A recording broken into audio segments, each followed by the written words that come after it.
আমার কাছে তো অফার এসেছিল সেন্টার থেকেও। লাস্ট অফার আমায় মিঠুন দাস শাস্ত্রী ছবির সময় দিয়েছে, তুই বললে আমি ডাইরেক্টলি কল করব। আমার জন্মদিনের প্রত্যেকবার নবান্ন থেকে আমার চিঠি আসে, ফুল আসে। তো একটা জিনিস মাথায় রাখতে হবে যে এরা কিন্তু রাজ্য চালাচ্ছে, দেশ চালাচ্ছে। সেটা যদি কেউ সিরিয়াসলি করতে চায় তাহলে ফুল টাইম ঝাঁপাতে হবে। জাস্ট কিছু সুবিধার জন্য যদি কেউ গিয়ে থাকে তাহলে বলবো যাবেন না। প্রচুর এরকম মানুষকে নিশ্চয়ই আপনারা দেখেছেন যার হয়তো একজন সঙ্গী পেলে হয়তো নতুনভাবে জীবনটা শুরু হতে পারে। তবে একজন সঙ্গীর খোঁজ পেয়েছেন মিস্টার শর্মা পেয়েছেন।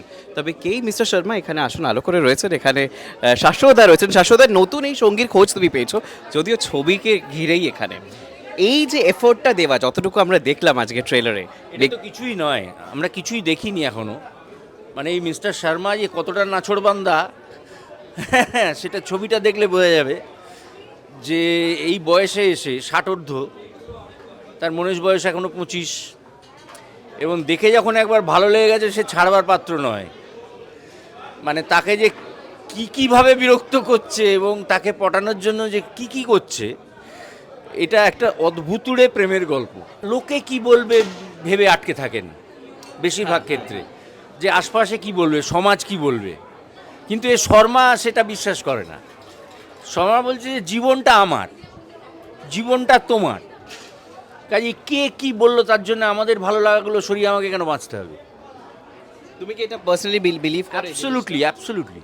আচ্ছা, এই যে টলিগঞ্জ থেকে প্রচুর মানুষজন এখন জনসেবা করতে চাইছে, তো সেক্ষেত্রে তোমার কি বক্তব্য রয়েছে? যারা সিরিয়াসলি করতে চাইছেন আমি বলবো সিরিয়াসলি এগো, কারণ সত্যি দরকার। কারণ আমি একটা জিনিস বলছি, পলিটিক্স না খুব ইম্পর্ট্যান্ট একটা প্রফেশন, ভীষণ ইম্পর্ট্যান্ট। কিন্তু আমরা না এই বিভিন্ন চ্যানেল দেখে দেখে না ব্যাপারটাকে খুব খেলো বলে মনে হয়, যে পলিটিক্স এত চিপ, পলিটিক্স নট মানে। কিন্তু একটা জিনিস মাথায় রাখতে হবে যে এরা কিন্তু রাজ্য চালাচ্ছে, দেশ চালাচ্ছে। সেটা যদি কেউ সিরিয়াসলি করতে চায় তাহলে ফুল টাইম ঝাঁপাতে হবে। জাস্ট কিছু সুবিধার জন্য যদি কেউ গিয়ে থাকে তাহলে বলবো যাবেন না। যদি সত্যি ভালোবেসে যান, আমি যেমন যে কোনো কাজ মানুষ করে সেটা যেন ভালোবেসে করে, ভালো না বেসে শুধু কিছু ফায়দা তোলার জন্য যাওয়া, সেটা তো ঠিক না। কিন্তু যারা সিরিয়াসলি পলিটিক্সটা করতে চান তারা করছেন। এরকমও কথা শোনা যায় যে সম্প্রতিকালে, আমি নাম নিচ্ছি না, একজন ইন্টারভিউ করতে গিয়ে তখন তিনি বলছেন যে তিনি একটি অন্য শাসক দলে নেই বলে, অন্য দলে রয়েছে বলে তার কাজ তার কাছ থেকে বেরিয়ে যাচ্ছে। এরকম কি সত্যি হয়? তো আমি তো কোনো দলেই প্রত্যক্ষভাবে নেই, কাজ তো করছি। বলিউড স্টার। না না, আমার কাছে তো অফার এসেছিল সেন্টার থেকেও। তাহলে আমি পলিটিক্সের লোক নই, আমি কি করব পলিটিক্সে গিয়ে। আর আমি দেখো, যে কোনো কাজ করতে গেলে তার একটা বেস থাকে। তো আজকে আমি তোপসে করেছি বলে হয়তো অজিত পেরেছি, তোপসে অজিত করেছি বলে হয়তো সবর পেরেছি। আমি সোজা গ্র্যাজুয়েট হব 1 to 5 ক্লাস 10 অবধি কিছু পড়বো না, তা কী করে হয়? যারা যায় তারা বেশিরভাগ ক্ষেত্রে দেখবে কলেজ পলিটিক্স থেকে ঢোকে পলিটিক্সে, এবং তাদের ভেতরে থাকে পলিটিক্সটা। আমার নেই। কাজের অভিজ্ঞতা এক লাইনে বলা যাবে না, মানে সলবাচা রয়েছে সেখানে। ওটা হিউজ, ওটা মানে ওটা আমি ডেসক্রাইব করতে পারবো না, মানে কারণ পুরো ছবিটা আমার চোখের সামনেও নেই। বেশিরভাগ হচ্ছে ব্লু স্ক্রিন। আচ্ছা, ইটস মানে একটা ফিউচারিস্টিক, এত লার্জার দ্যান লাইফ একটা ব্যাপার।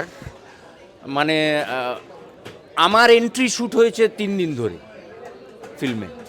হ্যাঁ, ইভেন তোমার ট্রেলার একটুখানি একটা ঝলক এসেছিল, ওটা ট্রেলার নয়, জাস্ট একদম ফার্স্ট একটা স্নিপেট মতো বেরিয়েছিল। কিচ্ছু আসেনি, সেটা কেউ একটা লিক করেছিল জানি না, কিন্তু ওটা হিউজ।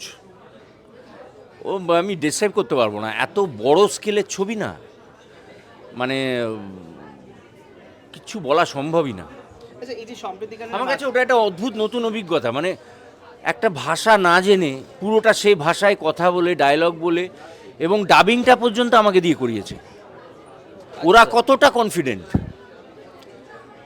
জানে আমি ভাষাটা জানি না, কিন্তু আমি যখন শুটিং করছি তখন এই লাইনের মানে কি, এই শব্দগুলোর মানে কি, তার মানে এইটা এখানে স্ট্রেস দেবো, এই করে শুটিংটা তো করে দিয়েছি।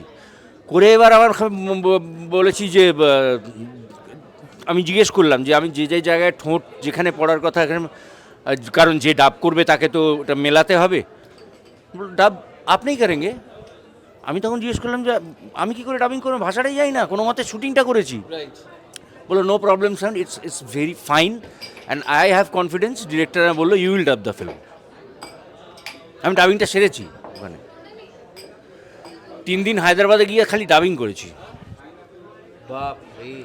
কিন্তু এখন একটা ডায়লগ জিজ্ঞেস করতে বলো, পারবো না। এখন হিট ফর্মুলা ছবি কোনোটা চলছে কোনোটা চলছে না, বাট কোন ফর্মুলা এক্স্যাক্টলি হিট করবে, থিয়েটার্সে দর্শক টানবে, কিছু কি বোঝা দর্শক যায়? টানবে একমাত্র যে সিনেমাটা দর্শকের মন ছবে সেটাই দর্শক টানবে। পার্টিকুলার কোনো জনারের কথা বলছি না আমি। একটা সিনেমা আমি এখন যেটা দেখি সেটা হচ্ছে যে এখন কিন্তু যে ছবিগুলো ইমোশনালি টাচ করছে সেগুলো কিন্তু দর্শক বহু বছর ধরে হচ্ছে। আমি রিসেন্টলি বলছি, আমি প্রজাপতি, টনিক রমরম করে চলেছে। তারপর প্রধানটা আমি দেখিনি এখনো, কিন্তু ইমোশান ছুতে হবে। ইমোশান না ছুলে ওই দিনটা চলে গেছে যে একা একজন হিরো তার কারিশমা দিয়ে ছবি টানবে, কারণ তখন ওগুলো ছাড়া আর কিছু দেখতেন না মানুষ।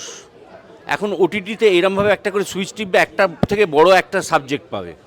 তোমার সাবজেক্টটা যদি তোমার ভালো না লাগে তোমার ছবি চলবে না, যেই থাক। একটা ইন্ডাস্ট্রিকে গ্রো করতে গেলে ইন্ডাস্ট্রির একে অপরের হাত ধরে গ্রো করে। আমি তেলেগুতে যে কাজটা করছিলাম তাতে দুদিন দুটো ইনসিডেন্ট ঘটেছিল, আমি আজকে বলি এখানে। যেদিন একদিন শুটিং করতে গেছি সেদিন RRR মানে ওরা রাতে অ্যানাউন্স করেছে, আমাদের এখানে সকাল। হায়দ্রাবাদে অ্যানাউন্সড হয়েছে যে অস্কার পাচ্ছে। এই ছবি যেটা কালকির, শুটিং থামিয়ে শুটিং ফ্লোরে RRR-এর গানটা চালিয়ে এই পুরো ইউনিট নাচছে, অন্য প্রোডাকশনের ছবি কিন্তু।